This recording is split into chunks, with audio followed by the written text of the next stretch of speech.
linawin natin, hindi totoo na yung mahirap ay binibigyan ng ayuda. Kasi kung duman lang sa nabanggit nyo na Okta survey, I think 9 milyong pamilya nagsabing mahirap sila. Yes. Yung SWS, mas marami pa. Nung katapusan ng 2025, mahigit 14 milyon pamilya nagsabing mahirap sila. Medyo pagbabaluktot naman na sabihin na yung katiting, yung napakaunti na nakatanggap ng ayuda, ay yung pangkalahatan. Kasi hindi yun totoo. Kung pagpalagay natin 9 hanggang 14 million ang mahirap na Pilipino ayon sa Okta versus SWS, ilan ba nakakatanggap ng 4-piece? 4 na milyon lamang.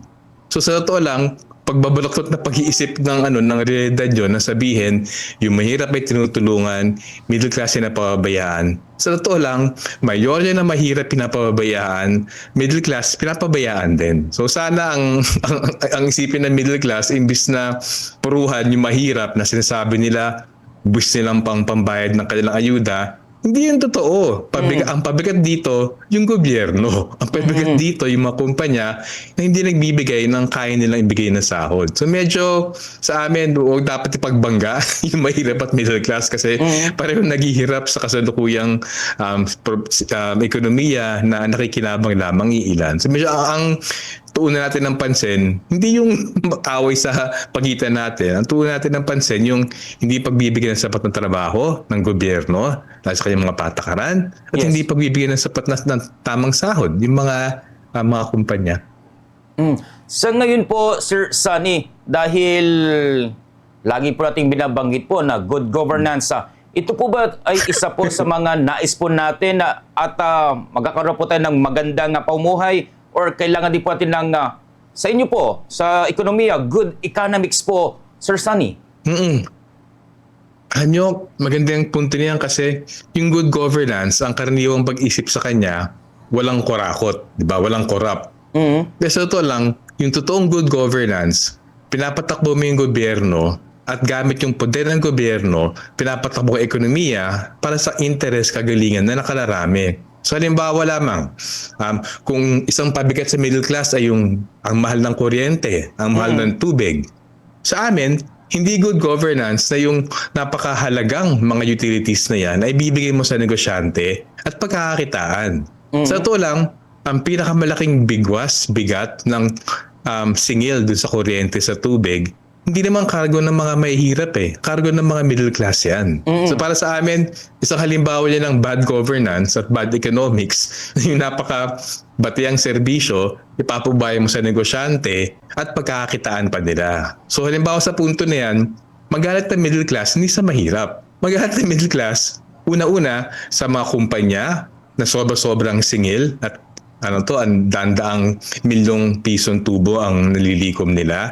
Ikalawa, sisihin na yung gobyerno, bakit yung binigay sa negosyante yung napakalagang serbisyo? Siguro dahil yung mga may hawak ng industriya ng kuryente at tubig, sila din may hawak ng poder sa politika. Sila nasa likod ng mga bilyonaryo nasa likod ng National People's Coalition, Nationalista Party, National Unity Party.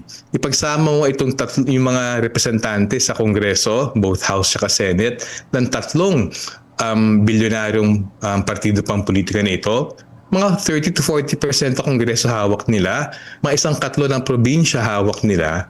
At yun nga, parang doon tayo magalit. Ba't nila ginagamit yung poder ng gobyerno para palaguin ng negosyo ng mga bilyonaryo, imbis sa halip na magbigay ng serbisyo sa middle class at sa mahihirap. I see. And ito ngayon po, Sir Sunny, dahil bukas nga pinag-usapan po itong Labor Day at kaliwat kanan naman po yung gagawin po ng ating gobyerno para po sa mga job fairs. Ito po ba ay, of course, nakakatulong po ito. Pero, your thoughts with that? Kasi, every time na job fair na binibigay locally at meron pong abroad, ano po ba tingin niyo po dyan, sir? Well, unang-una, yung job fair, makatulong yan sa makakuha ng trabaho sa pamamagitan ng job fair.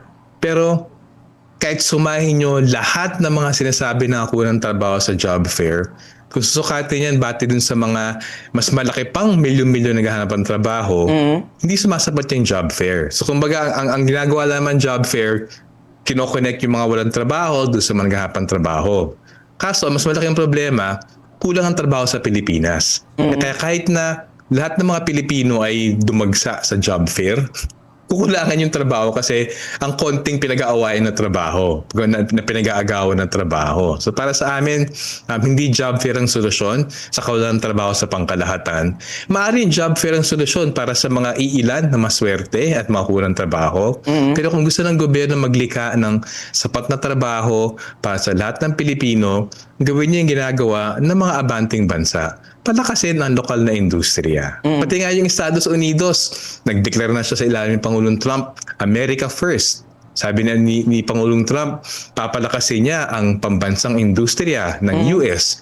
Kung yung pinakamalaking makapangyarihang ekonomiya sa buong mundo, nakita yung kahalagaan ng lokal na industriya,